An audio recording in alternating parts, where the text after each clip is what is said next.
The Couch Steals are brought to you by the VLG Studio, the community for people with a story to tell. You're now tuned in to the Couch Stealers Anime Podcast. See that Reggie put in work, but the fact that even his sword knew, bro. Oh my God! Why are you debating like this? This is so sad to see. He went to Wano and got one shot by Kaido twice. What is going on, everyone? You already know it's the Couch Stealers. It's the one and only Meister Mikey J. And it's your boy AU. AU, how you living, boy? How was your Thanksgiving?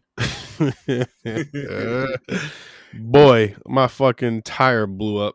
Yeah, I know you was telling me on the highway.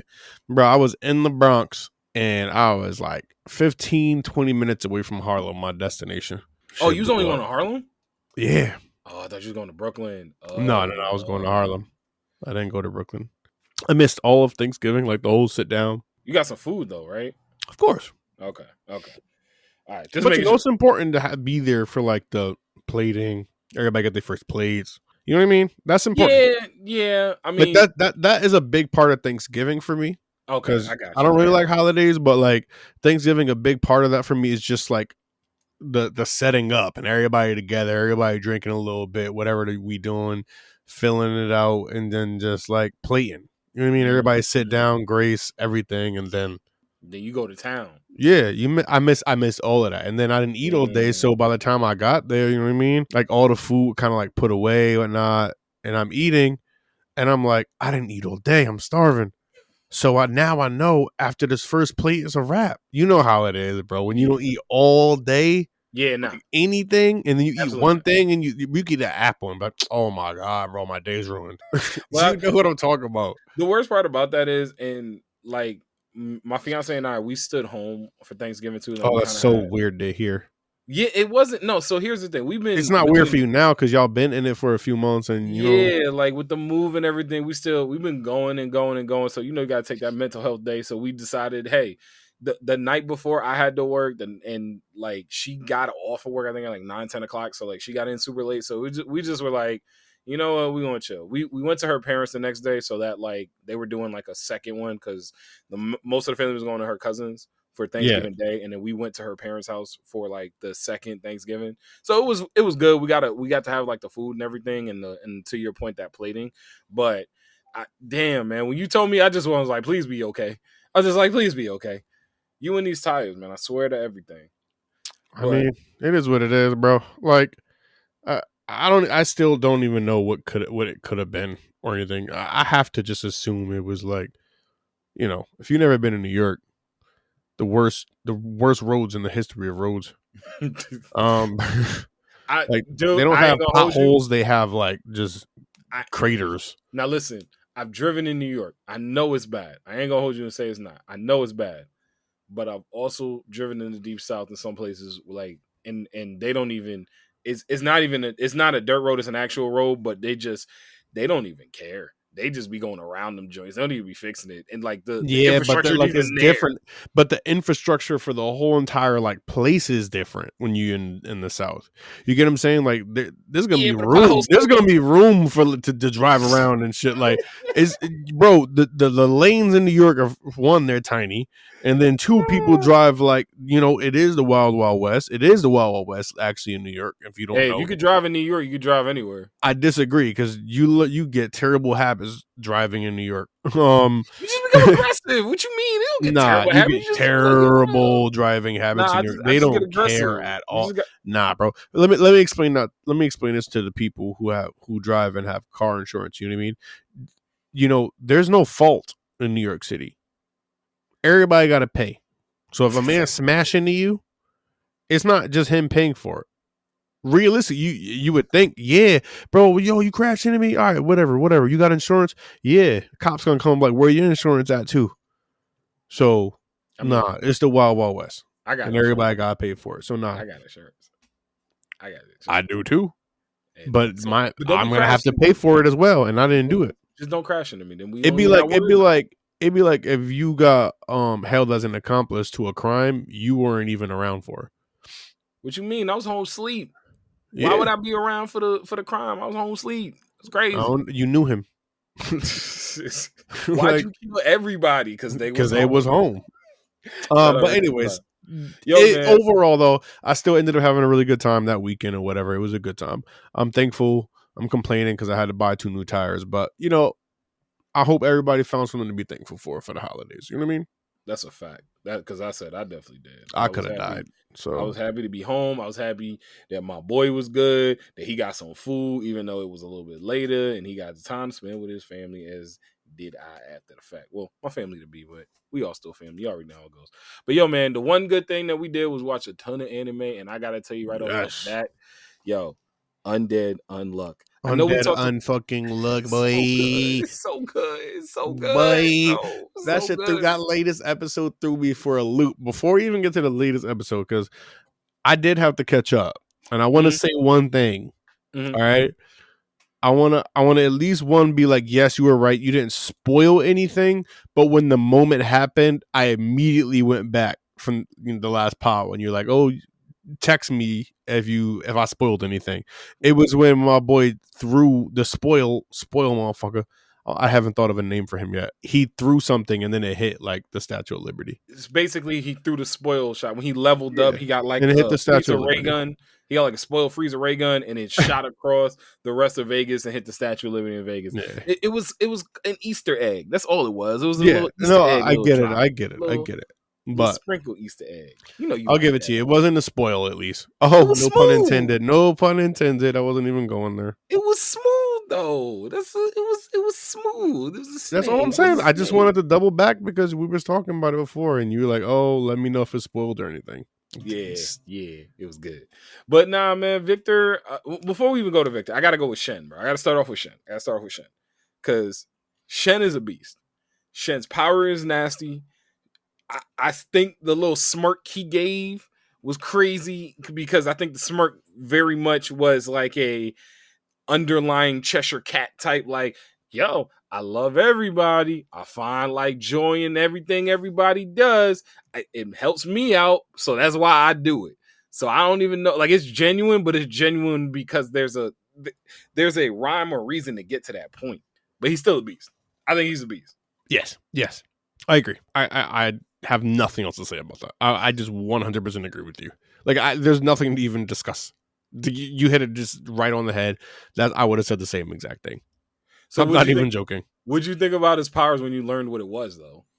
I don't know, because I was just trying to like keep an open mind. Because I feel like a lot of times I find myself in like so involved in the future of an anime that like I'm constantly trying to figure out what's going to happen next.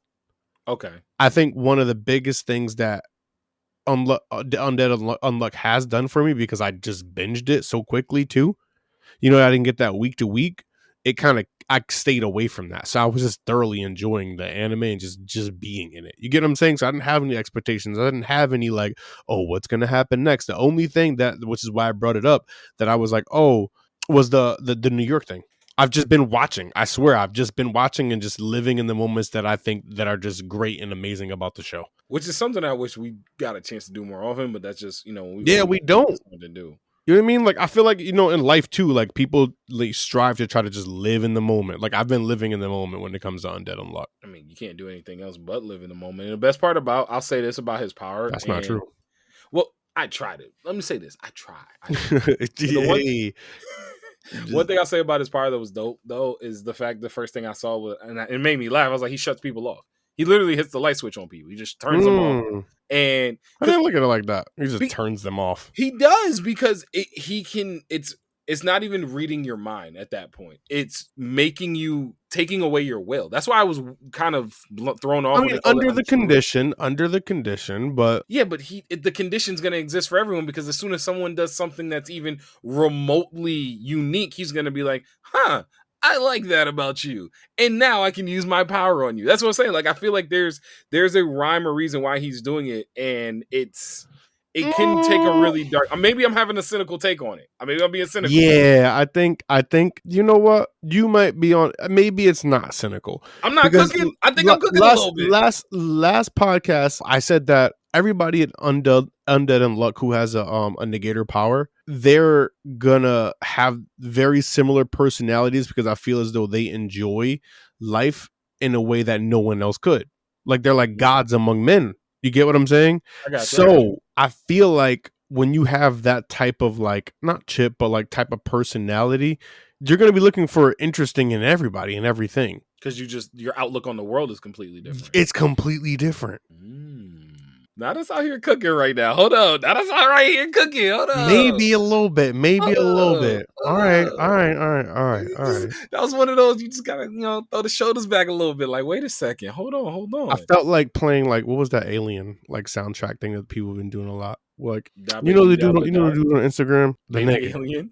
No, the nigga who be like talking about people food and shit. Or just like he just I gotta send you some of the videos. Said our but he always it's not Alien, it's the X-Files. It's the X-Files soundtrack in the back. Everybody's been playing the X-Files soundtrack in the back. Okay. All I can think about is us cooking, and then you throw like the Alien. The Alien like X-Files soundtrack in the back. All right, I got you. Forgive me, y'all. We got there. We but I got you because we cooking right now. We cooking. All right, bet.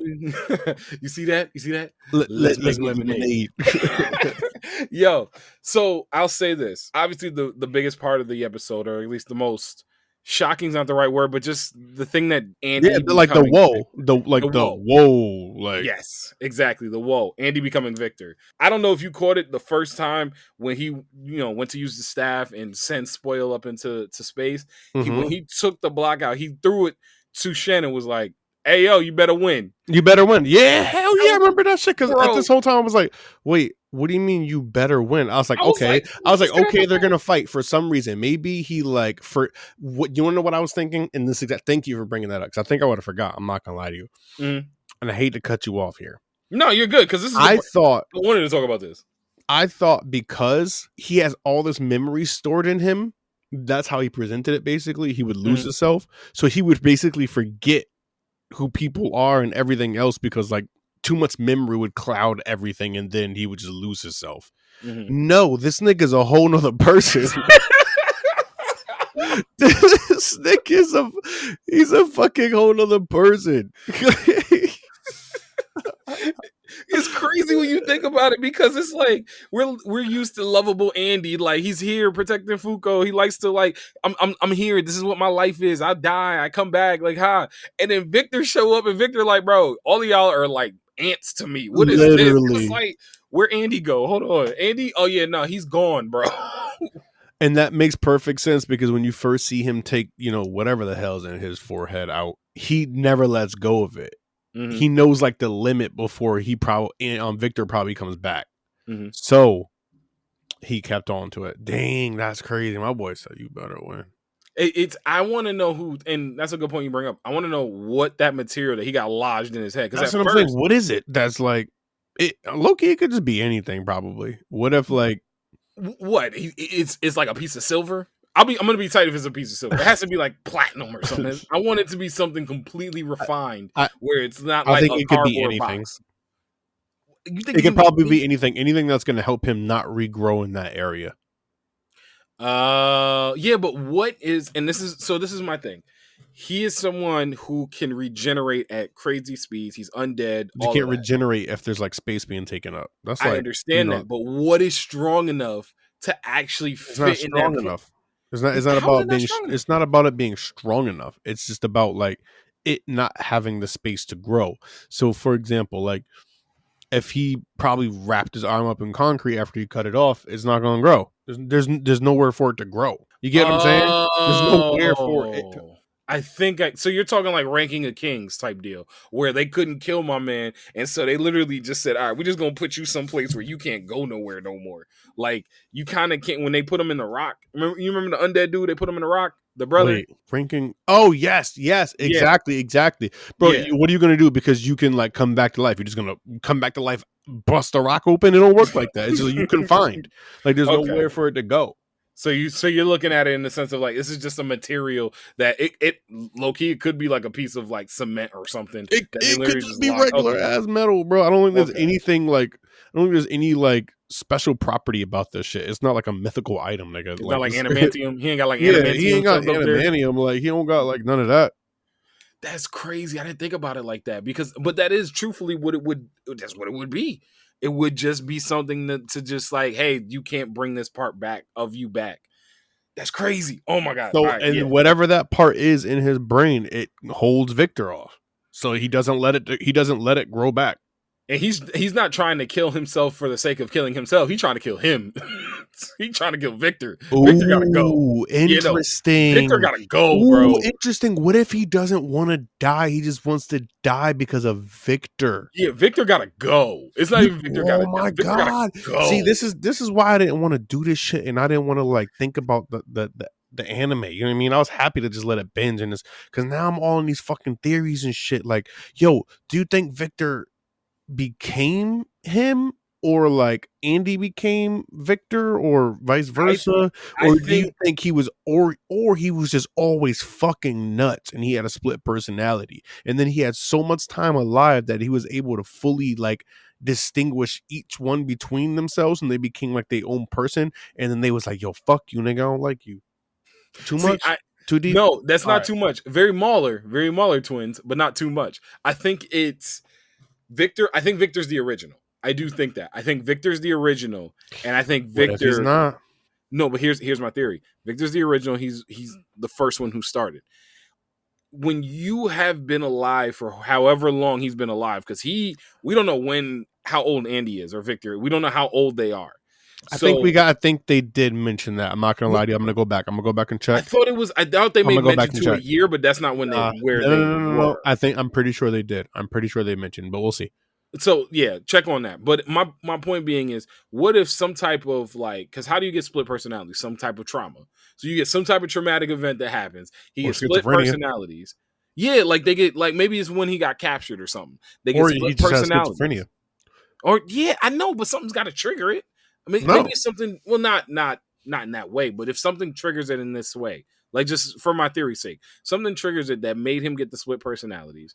Now Victhor was the original. They had the split. Andy's the second. Now Andy understands, like, we're in a Bruce Banner Hulk situation where Andy's Bruce Banner, where he's like, bro, this guy gotta go, and this nigga's wild.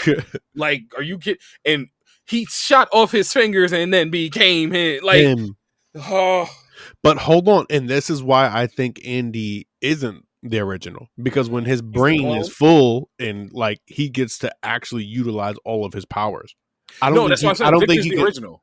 Motherfucker, I don't know why I thought you said Andy. No, Victor's the original. I truly believe Victor's a goddamn Toy Story. Okay, maybe. Yo, Toy Story is crazy. I'm sorry. All right, never mind. I thought, damn, I lost my whole train of thought with that. No, you were saying that when it came to Victhor and Andy, who was the original, and you thought. I think maybe he developed like a softer side, a personality or something like that, and then maybe something happened, like you said, and then maybe he had like a split of traumatic experiences. I don't know. Honestly, I'm done. I'm done guessing. I'm gonna live in this motherfucker.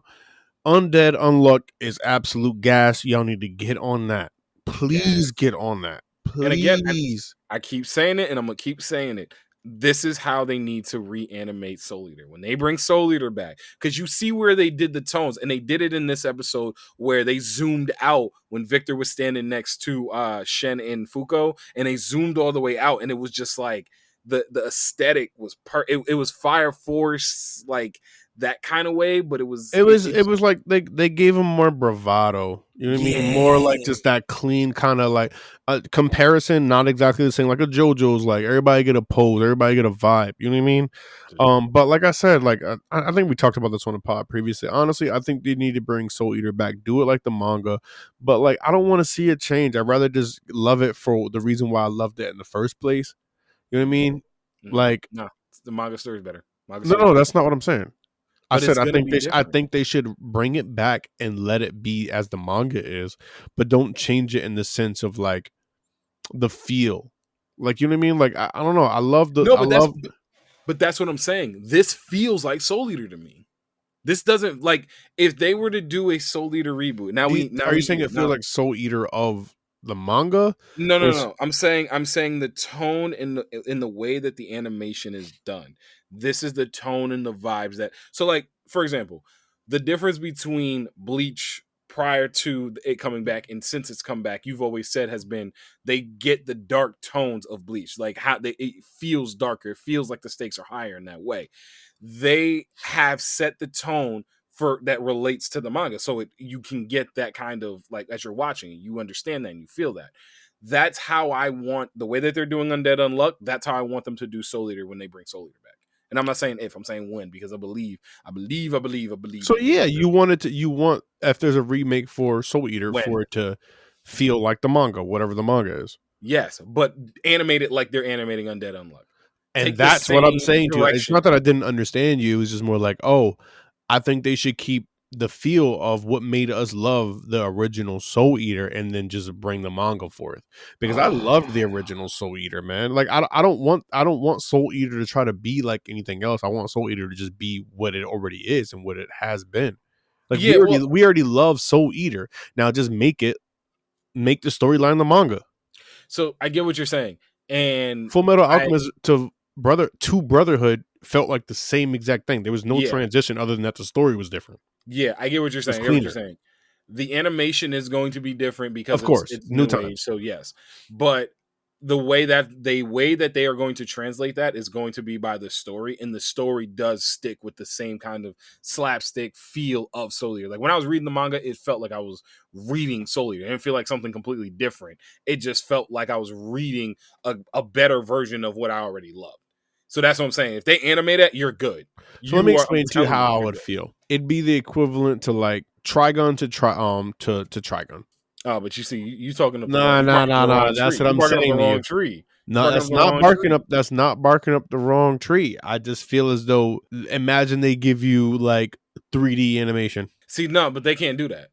Why can't they? No, because I don't want to hear shit. No, but to be honest, I did this on purpose. I don't want to hear shit. No, to be honest with you, I'll still watch it because they did that like Soul Eater Not, and this is how you know. I said the name's Meister Mikey J. I'm already in that. Soul Eater Not took some liberties with that, with the way they did the animation. Not that they did it like completely 3D, but they definitely made manga and Soul did a demonstration for the class in Soul Eater Not when they first like it was the new crop of Meisters and weapons that were coming in, and so they did a demonstration of like the higher ranking students, and that animation looked different than obviously the animation that we got in the original, and it had a different feel, had a little bit more of like a magical girl feel to me. The way Maka was like really working with it, because the animation was crazy. Because Maka and Soul was really they was showing out, but it felt magical girly a little bit, and maybe that might just be in the tone of Soul Eater Not,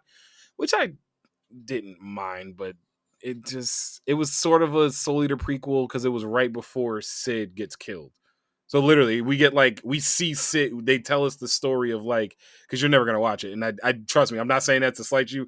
You're never gonna watch it. It's like a magical girl kind of story. You're never gonna watch it, and it set up Sid right before he went off on the mission that got him killed. Literally, like the last line we say from Sid is, "I've got a mission in a graveyard. I'll see y'all tomorrow." Well. And then he became Zombie Sid, which was like low key.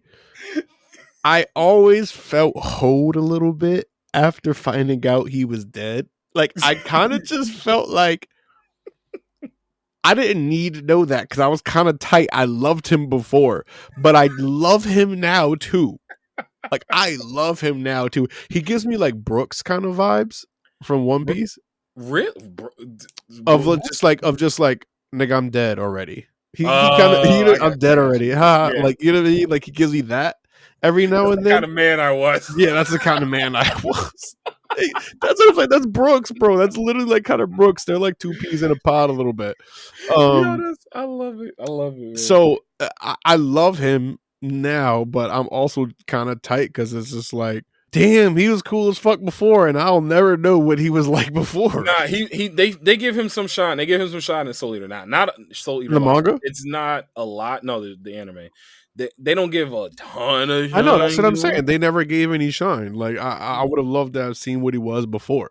But they give you a couple of clips. He got like fucked up, died, and then came back better, kinda. They give him some clips. He's smooth. And him and I think Nagiri, I believe is their name, his weapon, they're dope. And they were dope.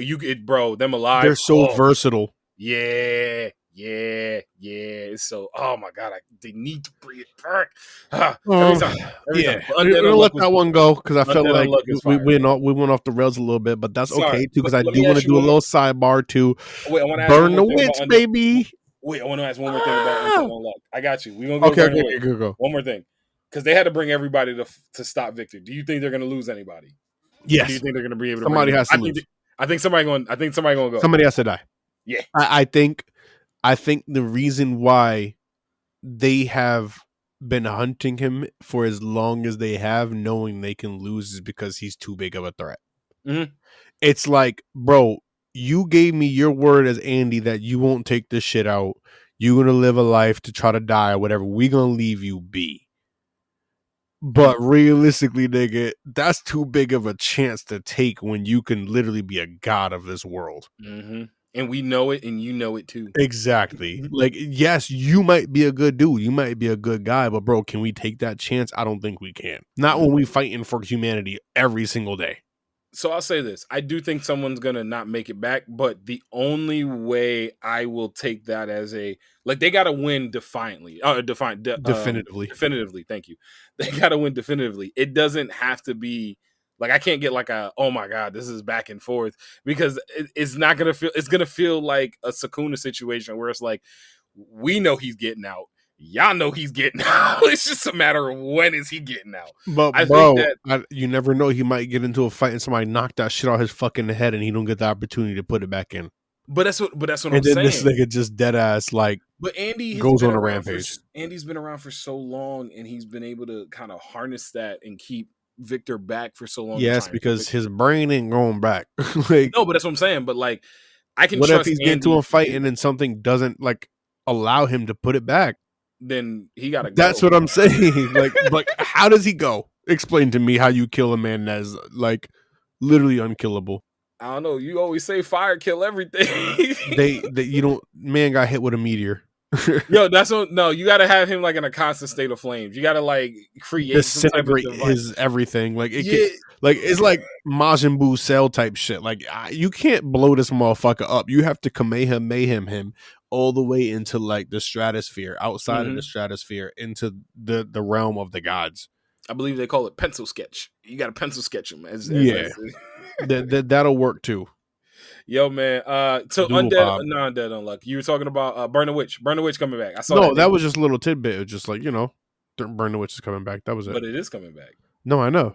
I'm hyped about it coming back because I think they're doing a prequel thing, aren't they?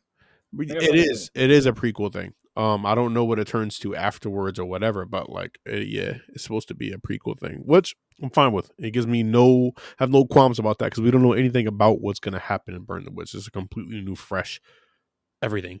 It's completely new, fresh. Oh no, I'm hyped. Shout out Taikubo. Shout out. You think because I used 3 synonyms? I was just capitalizing, multiplying, and all the I's and You good? you everything okay over there? I don't know. I was trying to justify and I couldn't. I'll just make sure you wasn't having a stroke. I might have. Trying to make it justify. Yo. All right, so I know you want to talk about this because this came up last week during our episode where I made the take that I liked, and I believe Hell's Paradise is at number 2 over Chainsaw Man right now. Everybody chasing JJK, but Hell's Paradise over Chainsaw Man, at least for season 1. And I believe there was a little bit of pushback. AU, you have taken some due diligence and you have gone back and you've watched both seasons from both shows. What is your final verdict, my brother? You are wrong. Oh my God, I'm wrong. No, you're wrong. You're 100% wrong. However,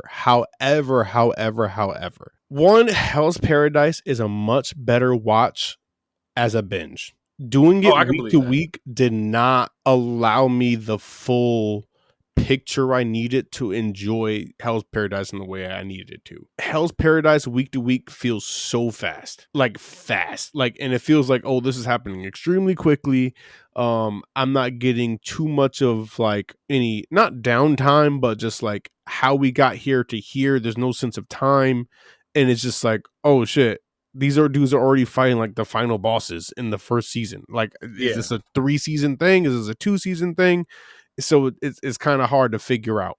Watching it binge wise took that away. So I will say that Hell's Paradise for me is better than it was before strictly watching it in a binge fashion. I enjoyed it more watching it that way. It is better. It did move up the ladder for me in general. Compared to Chainsaw Man, after watching them both back to back, it's not better. Even binging Hell's Paradise, I still felt those gaps of just, this is happening too fast. Like, there's no pacing. The character, like, relationships happen too quickly without, like, much fleshing out. They just kind of happen because they are in the story together. And, like, that's kind of all you get. Chainsaw Man, I like that even more after binging it as well. Chainsaw Man felt more complete.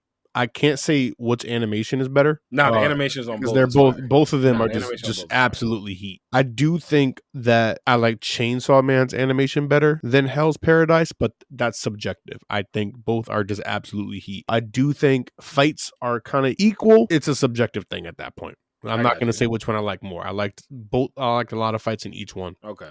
So let me say this. Because I appreciate you. I appreciate you doing the work. I appreciate you having your opinion and letting me know. Chainsaw Man is more complete. So here's how I look at it. So first off, Hell's Paradise for me pulled at my heartstrings a little bit more. It had a little bit more. I had a little bit more of an emotional buy-in for Hell's Paradise, because now I get it. You're saying the stories were still kind of thrown together just because they were in the story. I can make the argument that's every story, but I do also think that there was a little bit more genuine. I had a little bit more genuine appreciation for the characters in the story and their stories as individuals. Chainsaw Man or in Hell's Paradise? In Hell's Paradise, I think the characters were a little bit more original in Hell's Paradise. I think that, that world is a little bit more original and unique, so you can add a couple of things in here. But like, you get your samurais, like between, we're looking at the samurais, we're looking at the island itself, we're looking at the convicts, we're looking at. I think the story is more original. Yeah, that's what I'm saying. I think the characters are. I don't think the characters are more original than not JJK. Sorry, than Chainsaw Man. Like, honestly, I would say like both stories have like not necessarily too many original characters. I think they're both around the same page. See, I like the originality of the direction that they're choosing to go with the characters. Like, yes, we've seen ninjas before, but you ever seen ninjas that like do like sweat power? You ever seen ninjas that do like, yes, the Nippo fire, like the way that they animate it is a factor of it, but it's also just the fact that like the people that are there, the samurai that can cut the weird old person face butterfly, but then also he recognizes, okay, I gotta cut my arm off here and I gotta go here. The blind samurai but again, that's not original. This is just a dude who has experience with combat, who understands that, oh, I just got bit by something and I need to probably cut this off because I don't know what's gonna happen. That's experience in combat. But if you look on the flip side, you have the same thing in like the teacher, and then also you have the same thing in and I think it's a little bit different when you look at Chainsaw Man, because Chainsaw Man's put in a world that's a little bit more focused in reality, and I think because of that, it holds it back from the way that they can have original storytelling and original characters with that storytelling. No, I disagree. That's my opinion. Okay, I hear you on that. Let me give my little bit of pushback on that. This is definitely something that I had actually written down. One of the biggest reasons why I feel like there's a difference between why I think I like the characters more in Chainsaw Man versus the ones in Hell's Paradise. It's partly due to how they flesh out everything. Like I said, Hell's Paradise doesn't feel fleshed out. There's a lot of like relationships that just kind of feel like they're just here. Like I said, as I already mentioned, they're here because the story's here. In Chainsaw Man, you truly do get like those moments where it's like, oh shit, this is their motivation. This is this, but they do it subtly in a way where it doesn't feel like it's just the next day. It doesn't feel like, oh, this is just hours, minutes. It's like, bro, like let's keep it a buck. You wouldn't trust somebody 5 minutes that you didn't know to like save your life. Like, I don't know. I mean, if we got thrown onto an island and everything around us could kill us, and not, the only way but not when you survive, have they have context. That's what I'm saying. They have context. Yeah, but yes, you have context, but at the same time, it wouldn't take you long to know that, hey, we got to work together, or else we all gonna die. Okay, and then a bunch of different people try to kill each other too. So agreed, a bunch of people did try to kill each other, but it still would not take long for whether it's people that know combat or people that don't know combat. If you get dropped on a desert island with 10 people that you've never met or you just met 5 minutes before y'all got there, and you see an ant crawl over, grab a giant mouth, eat you, and then roll back into the dog, or eat somebody and then roll back into the forest, you're gonna be like, hey, I think ants are kind of dangerous on here. Maybe we should stick together to kill that thing. That's where I look at it. I look at it like that. Fine, cool. I'll live with that. But the moments that happened in Chainsaw Man were definitely more. They felt more personal. For example, Denji just.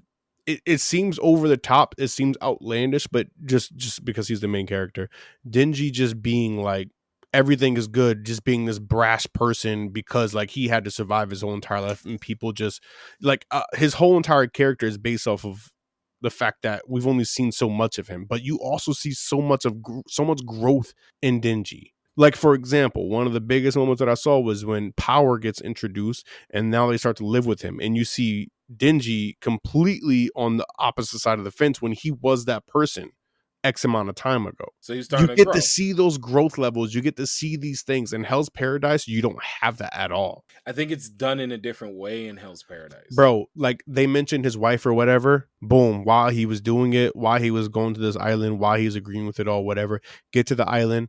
Boom. Like soon as they get there, he tries to kill her. And then all of a sudden he's like, I can't kill her because he's thinking about like his wife. Now all of a sudden you soft, bro. But what? Oh, that's not survival. This is the on that island. He would be the deadliest factor other than the people he has to kill, like, you know, those I can't remember the name. It's not, he doesn't need them. In that instance, he didn't even know he needed them. I just rewatched it. Survival, bro. But survival in this instance means keeping these people off of his back too. So why not just kill them and just move on your own in that instance? He didn't know what that island was like. They didn't see any monsters. They didn't see anything. So why not just kill everybody? And then when he went to go kill her, and he's like, yeah, sorry, but you gotta go because you interrupted me saving my wife. Chance the Rapper. I love my wife, but that's Chance the Gobble. But I just think it gets back to the point of survival, though, bro. That's but you can't look at it. No, you can't keep bringing up survival, bro. When like he didn't even know he needed other people at that point. You can't use that. You can't use that when he didn't know. But he also knew it was survival from the moment he got put in that situation. Then why did he try to kill her? Because he was going to try to kill everybody. Bro, listen, when they first got there and they dropped Gabimaru off and they dropped him off with all the other convicts and they were telling them, hey, we about to drop y'all off on the island, but we got to see which one of y'all is going to make it out. He literally was like, I don't care. I got to kill whoever I got to kill to get here because I'm trying to survive to get back to my wife. Exactly. So then all of a sudden he was just like, I can't kill her because it's like, I'm this changed person. And literally like the span of an episode, he had a whole entire change of like a huge character progressive moment in like literally the span of an episode. So here's my theory on like that's a lot. It wasn't even like days, it wasn't weeks, it was months. It was like here's my hours. Theory on that. Let me tell you my theory on that. My theory on that when it comes, because that did happen. I don't know still, as even though this is Gabimaru's like foundational plot or push for the plot is that he's trying to get back to his wife. He loves his wife, but we don't even know if his wife exists. We don't even know if he has some. Rewatch it and then rewatch it. Let's have that conversation. I don't know. I think she does. I think she does. She does. No, she does. We don't know for certain. He's playing the game. That's what I'm telling you. I rewatched it. Everything became clear. Like I'm telling you, his wife exists. So he's still under some type of like genjutsu setup though. I don't think so. He's still trying to get back to his wife, bro. I do. I think so. I don't think so, because if it was an instance in which he's under a genjutsu to get back to his wife, which would be getting back to the village or whatever, they tried to kill him before he left. Why would they want him to come back? Because he's trying to get back to his wife. They don't. No, I said, why would they put him under a genjutsu to get him to come back when they tried to kill him? Bro, send him to the island. Now they don't got to go through the work of killing him. But there's something on the island that because I've already told you, I think the ninjas are coming to the island, bro. I think the ninjas are coming to the island, and so I think this is a long play. This is where I think that Hell's Paradise. But if that's the long play, then you would put a genjutsu in a nigga head that asked him like, go to that island and bring this shit to me. I'm trying to brainwash you in a different way. Then I don't need you to love a wife, bro. I need to brainwash you to go get what I want. You get what I'm saying? So it's like his wife exists. If you haven't watched already, spoiler alert. But one of the biggest things was like, does she even know his face? Does he even know her face? But we saw her face beforehand, and then all of a sudden her face was gone. And then now here's the thing. I don't think, and this is where I guess where I gotta like lean on you a little bit, not lean on you, but like hear your side a little bit, when he lost his memory at the end. And that's where I'm like, okay, he's definitely under a genjutsu or something is like up. See, yeah, because he started seeing like the aura and he didn't even know. He was just like, wait. No, it wasn't him. It was her, the little girl. She saw his aura. She saw his aura. And like half of his head was gone. But that could just be amnesia. The nigga been fighting for 23 days and 24 nights. I don't know if that's amnesia as much as I do think he's in a genjutsu, because I think I agree. But when you're in a genjutsu, bro, you don't even know what's reality and what's not. And there's a lot to unpack there. We talking about all the stuff that there is to unpack, and there's a ton to unpack in Chainsaw Man. A ton. But like honestly, if you find the time, I would really love for you to watch both of them back to back if you can. Like not back to back, like you watch the whole series and then like you do the next one right after, like in a week or something like that. But I think you should, because like I would love to revisit this conversation with your fresh eyes, because I had fresh eyes too. Because my argument before, but the way I felt about it before was the disparity was much larger, and now it's closer than I thought. 2, plot armor was crazy in season 1 of Hell's Paradise. That I won't fight you on. There is mad. I'm not gonna fight you on that one. There is mad plot armor in that. And that's what I'm saying. Like there was a lot of things that just felt like not fleshed out. But I don't hold plot armor against people as much. No, I don't. I love Fairy Tail, so I can never hold plot armor against nobody. Power of friendship is the GOAT. Don't even compare nobody. Like anybody in Fairy Tail could be anybody in any other verse. Power of friendship is too strong. Don't even do it. I love getting into Fairy Tail arguments with people, because you can tell there are people who like Fairy Tail for them was one that they just wanted to be like they like hating on Fairy Tail, but everybody knows deep down Fairy Tail's mad enjoyable. It's an enjoyable show. You know what Fairy Tail is. Even the darker like bad moments that happen are still they are so lighthearted. Like some people died and shit, but you don't feel bad about it. It's just like, damn, that nigga's gone. Like, you don't even feel bad. Yeah, you don't even feel bad. This show's that enjoyable. It's just like, damn, I love that nigga, bro. R.I.P. Brody. Like, yo, man, we appreciate what y'all did, man. Y'all was out there. I appreciate what you did for the culture. Yo, my God.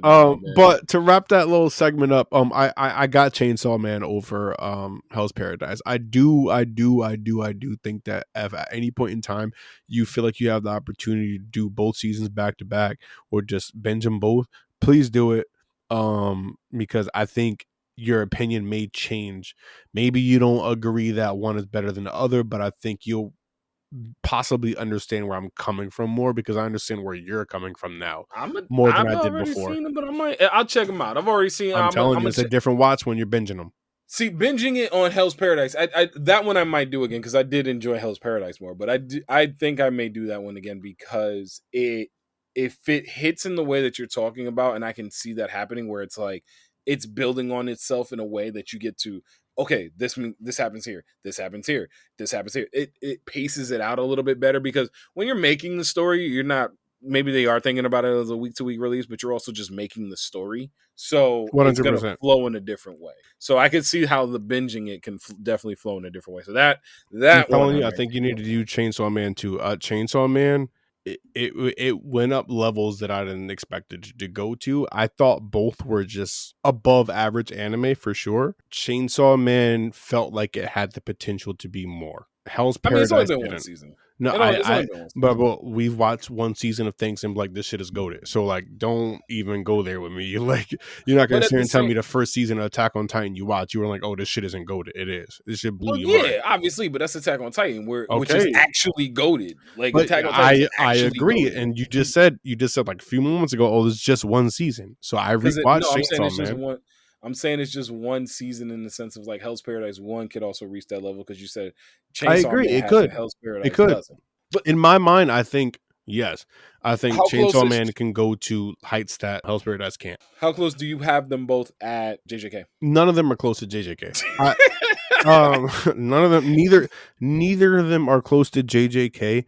But I will say that I think Chainsaw Man has the potential more than Hell's Paradise to be in the same category as JJK. I'm not saying either one of them will, but I think Chainsaw Man has the bigger potential to be there for sure. And that's what I'm telling you. I think you need to rewatch it. I'm not saying that because like my argument or something like that. I genuinely think Chainsaw Man has like a lot of potential. That's two things can be right. It could be because you think it got a lot of potential, and also because it's part of the argument. Let's be real. Two things can be right. I agree, but you know I'm a very objective person too. I know, but I'll do this. I'll do you one like this because I do want to watch Hell's Paradise in a binge. I'm definitely going to do that. I'll probably hit Chainsaw Man closer to Chainsaw Man season 2. I'll do this then. It's been a while.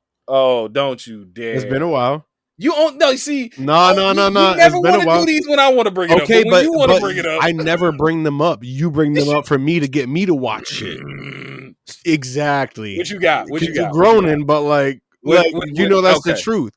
All right, so let me let the folks know. So basically, what's happening here? Because AU and I just had a whole conversation without saying nothing. So basically, what just happened is we have always traded and or swapped and or made a deal or wager for anime, and that is exactly what is happening here. And you bring that up more than me.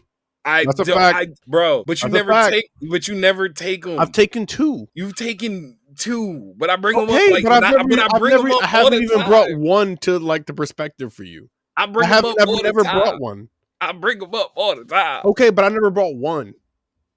You brought one. You brought the S-Cryad joint. You brought the S-Cryad joint. That was what you presented to me, and I said, okay, then watch S-Cryad. That was but it was S-Cryad and Claymore, Record of Ragnarok, and Claymore. Yeah, so that's 3. So yeah, you gave me 3. Those 3. I forgot about Claymore. Yeah, you gave me 3. Yeah, but that was based what you presented to me, and I was like, okay, this is what I want in return. I'm presenting you something. Okay, all right, okay. That's the difference. It's not a difference. It's the same thing. But what you got? Yes, you're right. All right, do the binge. Do the binge of both because I and it's not even like, oh, if you have the same opinion after this. Or after you rewatch them both, I understand. I get it. Like, we won't even have to discuss it no more. But I would genuinely love to see your opinion and if there's any changes for both. Okay. In a binge. Yes. Even if you're like, oh, Hell's Paradise is better than Chainsaw Man, I'm like, okay, bet. I just want to see what you think of after rewatching both of those. And I do think a rewatch for both of these right now is also beneficial to us because these are going to be some of the top shonen kind of anime in the future. So I think we should really lock in on those. But yeah, no, and so if that's gonna be the case, then I'm gonna need something back. Of course, equivalent exchange, baby. What are we talking about? You talking to me like you don't know who my favorite anime is, who my boy is, Ed. All right, so I give you all of me, you give me all of you. All right, so this is what we're gonna do. One is absolutely going to be Spy Family. I'm just going to tell you that right now. One is 100% going to be Spy Family. If it's okay, continue, and then I'm not going to give stipulations. I'm going to present stipulations. I'm going to take whatever you present me at the end of the day. But if you can accept my stipulations, I'll be happier about it. But go ahead. All right. So one, I got it right now. This is now we here. Now we at the table. All right. So damn, this shit already don't even feel like Spy Family. I feel like I'm losing already. But go ahead. No, you about to win. You about to win. Spy Family, Get on it, catch up. Oh, because this is heat now. It's heat now. Shout out Yor is a queen. Spy Family, and you gotta start Gintama. You gotta start. Okay, that's not a loss. That's not a loss. You gotta start. Definitely not a loss. That's you not a loss. 100% gotta start Gintama, because I'm not gonna lie to you. Okay. I can't go on this journey by myself. You need to get on Gintama, bro, because I've been watching Gintama. Okay, again. Hold on. I got a stipulation that just came up. Just came up in my head. What you got? Hold on. Forgive the typing, y'all, because I gotta know. This is something I have to know for the For what we got going on here. He trying to. No. This is important. This is important. I'm not trying to get out nothing or anything like that. It's a Moneyball situation right now. Everybody, we got notes here. We trying to see what's happening. This is high stakes. This is high stakes. This is high stakes, low key, but it's not. It's not. Nigga, just tell me the fucking total. Jesus Christ.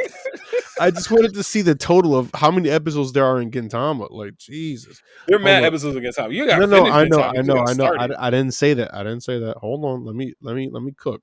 All right. So there are a total of 367 episodes. Which episode are you on? I am on. I got you right now because I was watching one last night. I think I'm on episode 32. Okay. I'm on episode 37. I'm on episode 37. Okay, bet. I thought you were further than that, so I was gonna be like, yo, you can't watch Gintama no more. Let me catch up so we can like at least do it together. Nah, 37 episodes for you. That's not even a weekend. That's a day. Fuck no, nigga. What is you talking about? It used to be a day. I mean, math, nigga. Like, bro, what I work?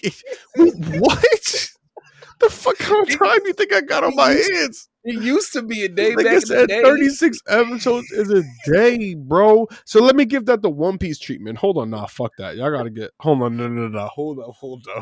Yo, let me give it the One Piece treatment, and let me see. And you can explain the One Piece treatment that I'm talking about. No, but okay. So the One Piece treatment, and I will explain it. You don't want to do it for Gintama because the openings actually are pretty chill. But thank you. The One Piece, if you actually are someone who watches a One Piece anime and you are trying to do a binge of One Piece or just trying to catch up and you're on like episode 100 and you're like, oh my god, there's so many.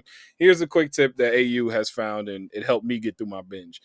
If you watch a One Piece episode, especially they've done it for years, the first like the full opening is like 2.5 minutes, and then they give you like another 2.5 minutes of recap from the previous episode. So just fast forward through all of that. Just get all the way up. The episode that you want to watch starts when the title screen hits. So Luffy fights whoever Luffy's fighting. Luffy fights Katakuri. Luffy goes and goes to the Coliseum, whatever it might be. When that doggone joint hits, when the title screen hits, that is when your episode starts. And you can also skip the fucking ending.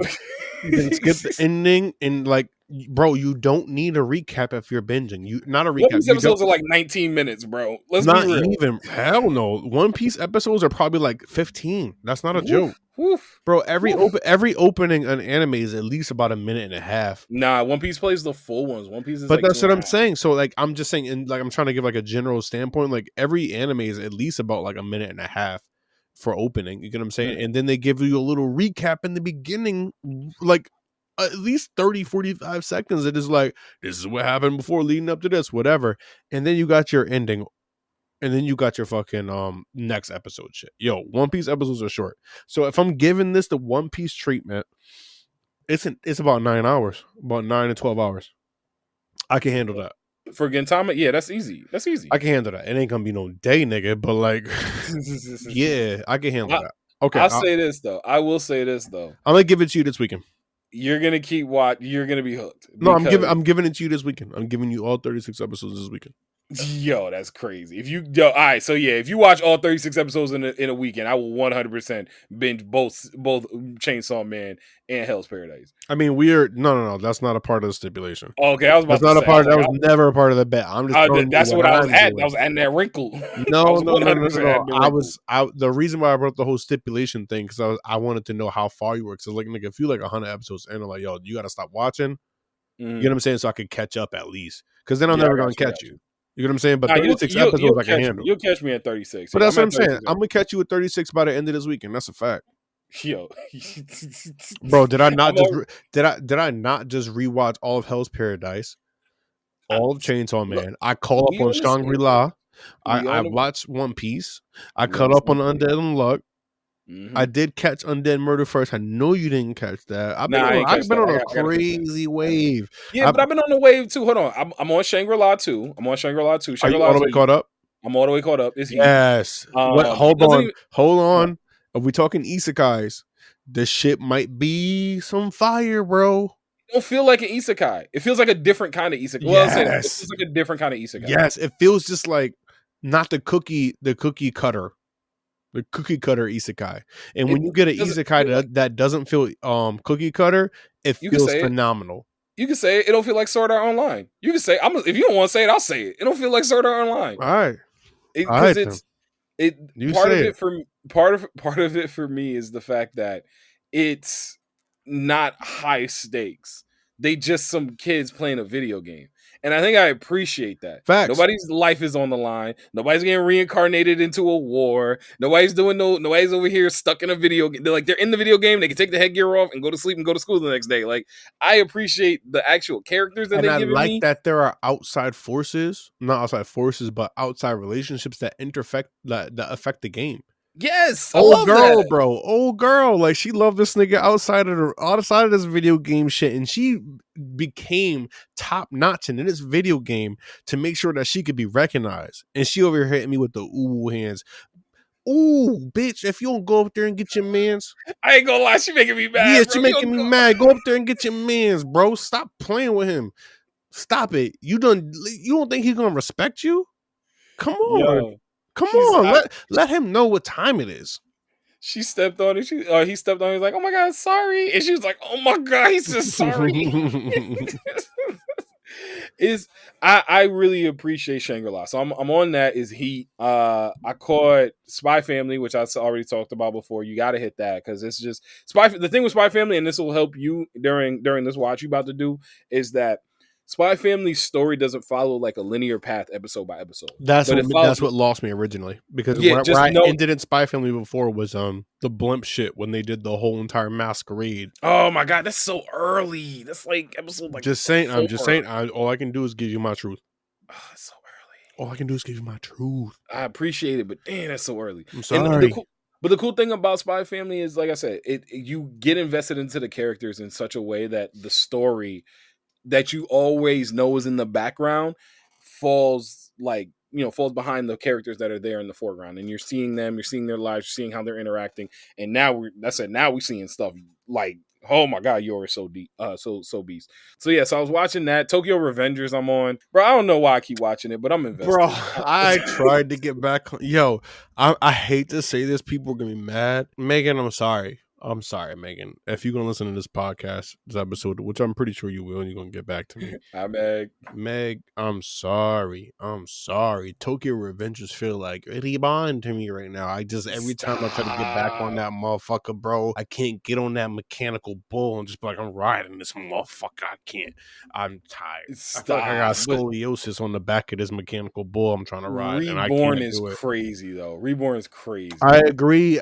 I'm not saying they're one and the same and like they're comparable. I just trying to explain to you my feeling and like trying to get into it. So the thing with Tokyo Revenger right now, that's and I know what episode. Before I even go, what episode are you on? How far did you get? Tokyo Revengers. I mean, it's kind of hard because like every milestone is just nigga just getting his fucking ass beat. Ain't nobody take an ass with like Takamichi. Takamichi is one of the greatest. Like he's on the Mount Rushmore, bro, of anime characters. Oh, he got a heart, baby boy. He got a heart, baby boy. But the thing about it is Takamichi get punched in the face and he still get whooped with the belt. That's what I'm saying. Like for all the heart he get, that's the kind of ass whoopings he take. He don't get whooped for having heart. He get hey, bro. Hey, and they punch him in the face. My boy. Listen, in Dr. Stone, right? The reason we love my nigga, I can't remember his name because I've been off of Dr. Stone for a hell of a minute. Who are you talking about? Because he could take an ass whooping. That's why he came out. You talking about Chrome? Senku took this nigga. No, not Chrome. His right hand. Oh, Senku took him out of the rock, out of the with the back guano because he could take a beating. My man's a workhorse. Some people just got to be a workhorse. Your strength ain't always fighting, bro. His strength is taking an ass whooping. That's his strength, bro. I said it to you before. I think we talked about it on those anime girls. Shout them out on their podcast, man. He be taking biblical ass whoopings, like, and I'm watching the season now, and it's just like Takamichi, bro. Stay down. We've been telling you for 3 seasons, nah, bro. he can't. That's his Nindo way. His Nindo way is to get his ass whooped. Some people got to do that. You know what I mean? Yo, I'm clipping that, bro. I'm telling y'all now, we clipping that. Not the Nindo way, bro. Yeah, no, that's the type of time my boy is on. Oh my god, I'm so tired of. But it's something about it is keeping me invested. I don't know. I'm here for it. It's I'm happy fire for you because I want to get on. It's fire in this way. I'll say this. It's fire in the way that they are keeping me on the hook. I don't know how they're doing it because I don't think I like the story anymore. I'm at that point, and I think this is where a lot of people that watched that read the manga got to. I don't know if I like the story anymore, but like I'm on the hook to see what happens. You know what I mean? It's like when you put 4 seasons into a show and you be like, all right, y'all jumped the shark at least a season and a half ago. Oh, bro, Teen Wolf. I'm in Teen Wolf place. Like I'm in that place. You never watched, you never finished Teen Wolf, so you don't even get. Oh my god, Shania Chronicles. What else you got? What else you got? Random shows that we both watching, and they just like, oh, they jumped the shark a little bit. Into the Badlands. What else you got? Like, Into the Badlands was fire though, bro. But like after season 1, they did too much. Like what? I don't know. But that's what I'm saying. Like it's kind of there. It's jumping the shark a little bit, but I'm still invested. Where you at with Shield Hero and Demons and Goblin Slayer? I'm caught up on both. Goblin Slayer holding it down, doing his fucking thing. Goblin Slayer season 2 definitely feels a little bit less wild than the first season. But, I mean, they couldn't go. They had nowhere else but up to go. No. They could have. I think what they could have done was still presented those moments in which, and to not spoil anything for you, I feel like they could have still presented those moments in which you get that harsh reality of the world that they live in. And that's what they gave you in season 1 for sure. And you don't get that anymore. It feels more lighthearted. And I didn't need them to double back because maybe people were complaining or some shit. Like, you know what I'm saying? Like that shock factor wasn't just shock factor. It was setting the world up so you understood what type of time these motherfuckers is on. I get it, but I'm not saying, bro. I'm not saying. Listen, after the first scene is not that bad no more. You know that. After the first. I'll be honest with you. After that first episode, it's not that bad no more. It toned down after that first episode, but I ain't gonna hold you, bro. I maybe gave Goblin Slayer 3 or 4 episodes because that I couldn't stop thinking about. You should. I understand that, but like that was also setting the world so that like you can move forward, and I think you need to get past that and just rewatch it. I think they lost the tone in season 2 of Goblin Slayer for sure. They lost the tone a bit. I 100% agree with that. They lost me a little bit. They need to bring that back. Goblin Slayer don't feel like the Goblin Slayer season 2. It feel like Goblin nigga that tried to change his life from being the Goblin Slayer. Oh, and, it's not even him, just his like having progression character wise.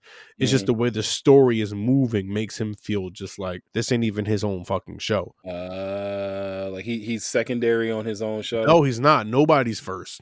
It's just like it went away from. You got to watch it to understand. My words will ring true when you watch it. That's a strong if. That's far down on the totem. I think you should, bro. I think you should at least the first season. I'm not saying go into the second season, but I think you will really appreciate like Goblin Slayer as a whole by the end of that first season. You understand the threat that they are goblins, which is, you can't fathom until you actually start watching it. Nah, I can fathom after that first episode. No, bro. I'm trying to tell you, think just anybody could have did that. Anything could have did that. Yeah, I know you have made mention when we talked about Goblin Slayer before. You have made mention that goblins really are like people kind of thinking they're like, oh, they're just goblins. It's like, no, bro, y'all need to start looking at these goblins a little bit more. Facts. They could be the rules of the world if they get the opportunity. Shield Hero. Season 2, I wasn't fucking with Shield Hero 2. It was slow, convoluted. They're introducing too many things. Maybe they weren't. Honestly, I ain't even gonna sit and act like I know everything about why I didn't like Shield Hero 2. It just wasn't my vibe. It really wasn't. It didn't feel like the first season. Season 3 feels more like the first season. Oh, really? The second. Yes. Season 3 kind of the same way brought me back. Season 3 brought me back a little bit. And they're kind of bringing it together together a little bit more. Okay, that's good to know because I'll take this together a bit more, but they're bringing it. You're gonna kill me. They're bringing it together in the way that I feel about Hell's Paradise, where it's like it doesn't feel fluid. It's just like it's happening, and then you get these moments, and then it's just like chop, chop, chop. So if you watch season 3 of Shield Hero and you feel the same way, you'll understand why I feel that way about Hell's Paradise. We gonna fight. We're not gonna fight. We're gonna have a conversation. We're gonna have a conversation. Look at all the wholesomeness coming out of AU right now. All the thugs out of AU. He's a wholesome brother now. I appreciate you, bro. I love you, man. I love you. Y'all niggas don't even know. I'll be toning it down low key for the podcast. Like, I'm a wild boy. Like, you know what I mean? Like, I can't even give y'all all of that. Y'all not prepared for that yet. Y'all got to tune in. You know what I mean? If somebody hit us with a DM but let the nigga out, I'm gonna let y'all know. I'm a wild boy. Yo, AU gonna actually turn into Victhor. Facts. We about to be fuck that. Name of the pod. AU turns into Victhor, or possibly like I don't know, something along those lines. Oh my god, AU about to be Victhor. I'm dead. I am dead. Yo, the last thing I want to say that I watched that was really good over this holiday break. I got a chance to actually sit down and binge because I've been seeing a lot of people talk about it. Blue Eye Samurai, bro, on Netflix. I'll be honest. Hit me because I didn't catch on. It's good, and I'm gonna say this for the people that watched it. I liked it. I enjoyed it, but I had a 6.5 out of 10. I can't lie. And the reason why, I hate to tell y'all this, I'm gonna trust this nigga opinion over y'all's. Yeah. So here's the thing. I know we had a whole argument about Hell's Paradise and Chainsaw Man, but like, you should still watch AU. Still watch it. It's a little bit more eye candy than story for me. I got to see where they go with it in season 2. But it's a little bit eye candy. I don't know if I'm gonna watch that. No, you do watch it. Eye candy's good. You gotta have a thing though. You gotta have a thing. Like for example, like sorry, and I'm gonna let you rock. I'm gonna let you finish, Taylor. Record of Ragnarok. I don't think anything was so special about Record of Ragnarok other than the fact that I understood it was a beat 'em up, and I loved it for that. And then so anything else that I got outside of it being a beat 'em up made it better. So that's where I'm going. Do you get where I'm going with that? I get exactly where you're going. Blue Eye Samurai does what it does very, very well. Okay. It does it very well. What is that? Animation. First of all, animation is heat. And it is a story about revenge. Love revenge. Okay. They do it well.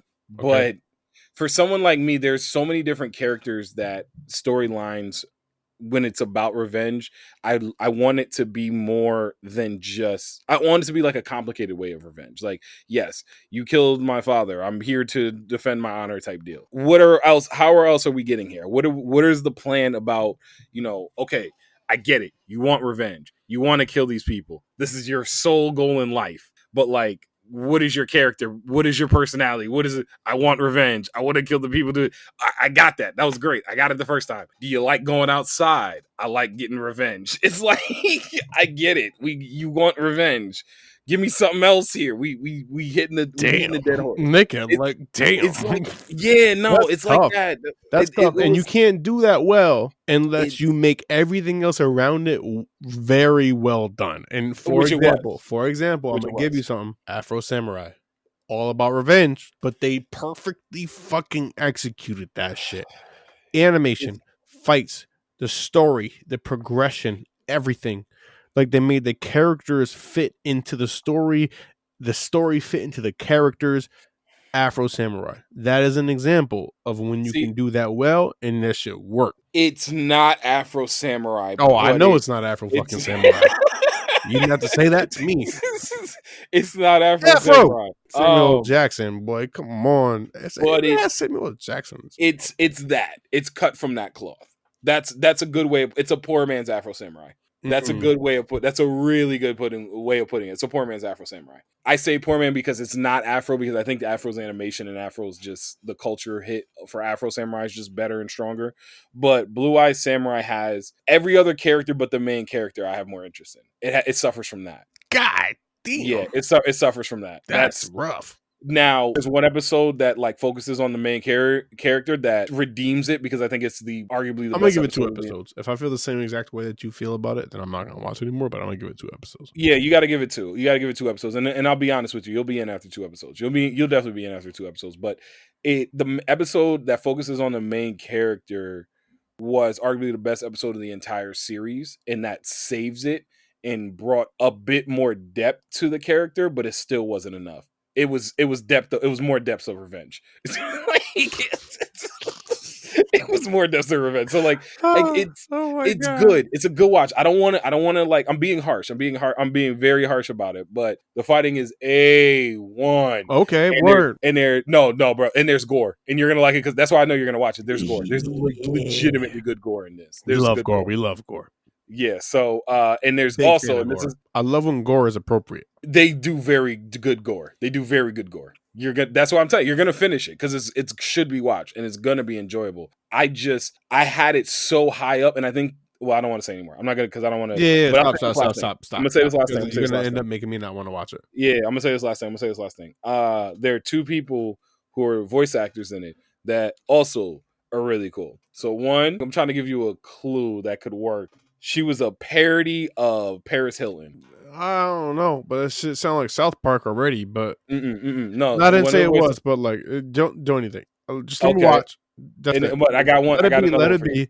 Wait, I got one for you. This is the one I wanted to do. Okay. This is the one I wanted to do. This is the one I wanted to do. Save the cheerleader, save the world. Oh shit! Ain't no way, boy. No way, boy. Save the cheerleader, save the world. For real? That was for real. Okay, I ain't gonna lie to you. You sold me on 2 episodes with that. As I said, you could have led with that. And he is my favorite character. He's my favorite character. We locked the fuck. He's my favorite character. We locked it. And save the cheerleader, save the world. If you never watched Hero as like of an old school kind of TV show, just like whatever. Oh, don't make it sound old. It's not that old school. It came out when we was in high school. Don't do that. No, it did not, bro. Yes, it did. Don't it to yourself. No. Forget the typing. Hero came out in 2008, bro. I can guarantee you Hero came out in 2008. I swear. 2006, bro. What? 2006? Yeah. Bro, we weren't that was that. Well, end of junior year. I was in high school. We were both. What are you talking about? Are you on drugs? No, I graduated high school in 2010. You were in 2011. Exactly. We were both in high school. What are you talking about? In September 2006? No, you was in 8th grade, boy. I was in high school. That was my freshman year of high school. That literally was like my second week of high school. September 2006 is when I started. 9/25. You were fresh in, nigga. Jesus I was Christ. Fresh all right. in, bro. Okay, fresh. Mr. High Schooler. Okay, Mr. High Schooler. Anyways, point being was just like nigga, it was a long fucking time ago. But if you do get the opportunity, you feel like you should do it. Not should do it, but if you feel like it's something you want to get into, catch Heroes. Catch Heroes. It was a good show. Save the cheerleader, save the world. Save the world. It was good. Hey, you man, I know we was gonna go long because we had a lot of stuff after taking a week off for the holiday. Hope everybody had a great holiday themselves. But yo, man, we about to slide. But before we do, we gotta hit the hot take for everybody out there. And this is gonna be the hot take from this week. We've had a chance to actually do the hot takes in the same week right now, and I actually kind of like this. What do you think? I liked it before. I kind of wanted to figure like which way we was gonna go. We might have to do two hot takes. We might have to do 2 hot takes 1 week so we get the back off. Yeah, we don't got no choice. But yeah, so this week it's an AU edition of Hot Take Tuesday, which is more out of pocket behavior. Keywords here in public. What is more out of pocket behavior in public? The Nanami hair pull.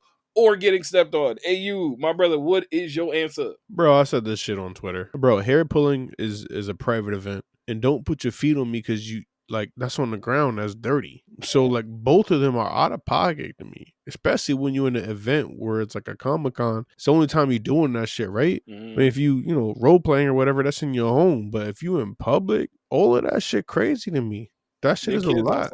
No, both of them are a lot, bro. It's a private event. Like, if you Nanami and whoever else or whatever, and y'all like going together and y'all cosplaying, that's it. That's all y'all doing. But random motherfuckers walking up and like, yo, let me get on the ground and get my hair pulled is crazy. Like, yo, I just met you 30 seconds a lot, yeah, 30, bro. Like, oh, you walk up and say, oh, Nanami, pull my hair. Nigga, that's like all of 10 seconds, bro. And now you got a picture. That shit is crazy to me. So, anyways, but that just kind of doubles down on the point that hair pulling is a private event, yo. I'll say this because I was on Instagram, was talking to shout out to the Gasame podcast, talking to the fellas down there.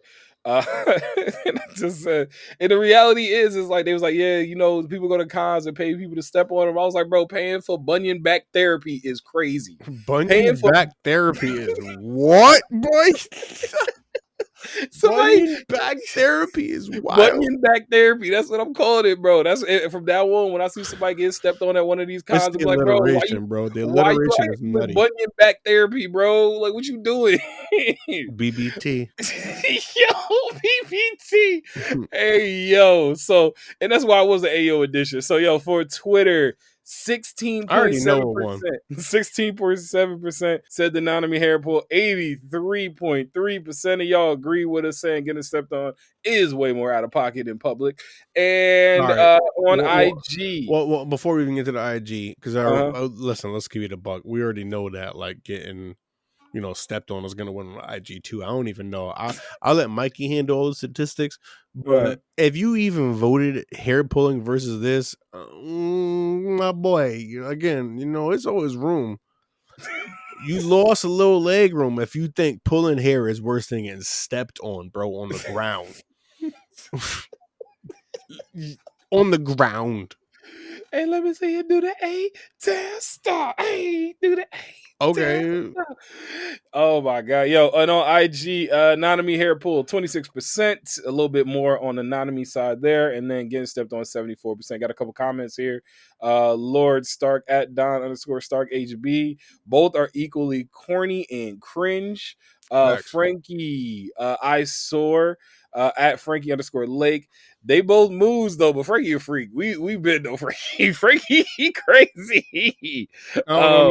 I don't know. Respect it though. I respect it though. Yo, nah, we out here though. Do you think? 101 poodles. It was at Viquil Mitchell laying on the ground, having someone put they filthy shoes on your body will always be more out of pocket with the exclamation point. Appreciate you. And as always, shout out to those anime girls, T, the gift, Hashira, getting stepped on, edges out the hair pool because both are wild, no thornberries. Appreciate that, T. But sometimes something about getting stepped on gives, damn, that's how you live.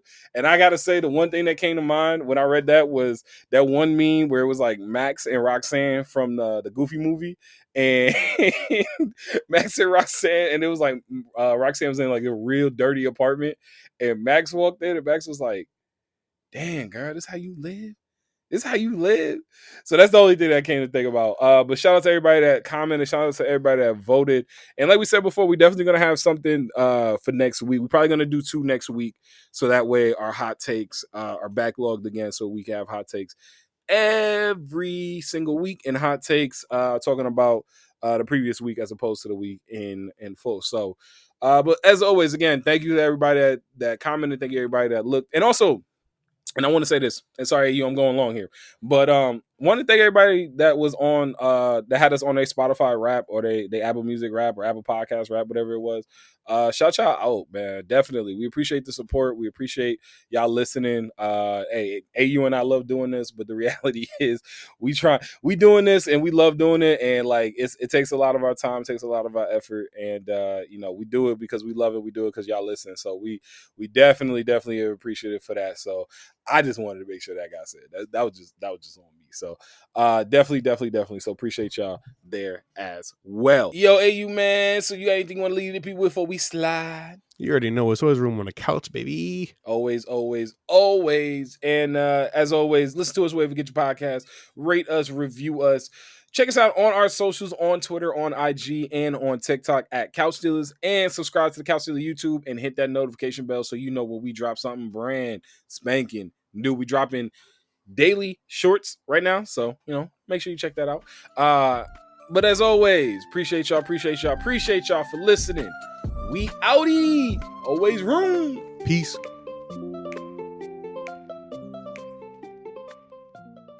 Convention season is upon us. Whether you're hitting the panels or hanging out with your favorite content creators, planning for faster, more efficient hydration is essential. Liquid IV has you covered while you prep that cosplay, get ready for your favorite events, and recover after the weekend. So AU, what do you love most about Liquid IV? I don't get hangovers, but I do wake up extremely groggy, but I do not get conventional hangovers. I'm tired, I'm groggy from the dehydration. Liquid IV is one of the things I buy every time I'm going to drink. Maybe one before I go to sleep, maybe one when I wake up too. Honestly, it keeps me refreshed, keeps me hydrated after a night of going hard. One stick of Liquid IV in 16 ounces of water hydrates you 2 times faster and more efficiently than water alone. It comes in 12 delicious, refreshing flavors to keep your hydration routine exciting. It contains 5 essential vitamins, including vitamin C, with 3 times the electrolytes of traditional sports drinks. Made with premium ingredients, it's non-GMO and free from gluten, dairy, and soy. Get 20% off when you go to liquidiv.com and use code CouchStealers at checkout. That's 20% off